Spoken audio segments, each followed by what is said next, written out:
আসসালামু আলাইকুম, আমার নাম মোহাম্মদ এনামুল হক, আমার বাসা কৃষকের জেলা। আমি ক্লাস 10 পর্যন্ত পড়াশোনা করেছি, এবার ইন্টার সেকেন্ড ইয়ারে পড়ি। ছোটোবেলা থেকে ইচ্ছা ছিল একটা টেকনিশিয়ান হওয়ার।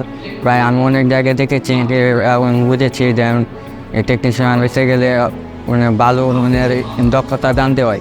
কিন্তু আমি অনেক জায়গাতে আইফিক্স অনেক জায়গায় দেখতে পারি, মানে বুঝে উঠতে পারি না যে কোন জায়গায় যাবি। পরে আমি ফেসবুকের মাধ্যমে স্ক্রল করার পরে আমি IFixFast-এর পেজটা পেয়েছি, তারপর তাদের সাথে কন্ট্যাক্ট করে এটা গেছি। এখানে আসছি প্রায় 2 মাসের মতো হয়ে গেছে। 2 মাসের থিওরি এবং প্র্যাকটিক্যাল ভালোই শিখেছি। এখন স্যারেরা ক্লাস ভালো করে বোঝাচ্ছে। এখান থেকে প্রতিদিন ক্লাস করার পর নতুন নতুন জিনিস শিখতেছি এবং সামনে আরও কিছু শিখবো। সেটার জন্য দোয়া করে। আমি এখন 11তম বেঁচে আছি। সবাই দোয়া করবেন যাতে পরবর্তীতে আরও কিছু ভালো শিখতে পাই।